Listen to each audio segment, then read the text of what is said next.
તો આ તરફ હવામાન નિષ્ણાંત અંબાલાલ પટેલે પણ વરસાદને લઈ અનુમાન કર્યું છે। આગાહી કરતા હોવાની અને કોઈનું હિત જોખમાય તો પોતે જવાબદાર ન હોવાની વાત પણ હવામાન નિષ્ણાંત અંબાલાલ પટેલે કરી છે। અંબાલાલ પટેલના અનુમાન મુજબ રાજ્યમાં વાદળો ઘેરાશે। 17 અને 18 જુલાઈની સાથે 23 જુલાઈએ એક મજબૂત વરસાદી સિસ્ટમ બનશે। સિસ્ટમને લીધે મધ્ય ગુજરાત, ઉત્તર ગુજરાતમાં ભારે વરસાદ વરસી શકે છે, જ્યારે 23 થી 25 જુલાઈ વચ્ચે દક્ષિણ ગુજરાતની સાથે મુંબઈમાં પણ ભારે વરસાદ વરસવાનું અનુમાન વ્યક્ત કર્યું। 27 જુલાઈ બાદ રાજ્યમાં સાર્વત્રિક વરસાદનું અંબાલાલ પટેલનું અનુમાન। તારીખ 17-18માં પણ એક સિસ્ટમ બનશે અને એ સિસ્ટમની અસર પણ ગુજરાત ઉપર થવાની શક્યતા રહે છે।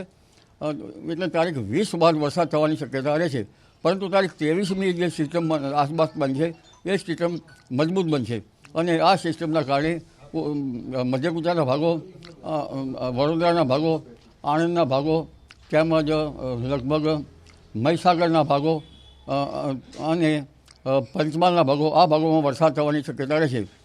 કેટલાક ભાગમાં થોડો વધુ વરસાદ થઈ શકે। મહેસાણાના ભાગો, બનાસકાંઠાના ભાગો, આ ઉપરાંત લગભગ અરવલ્લીના ભાગો, સાબરકાંઠાના ભાગો વરસાદ થવાની શક્યતા રહે છે।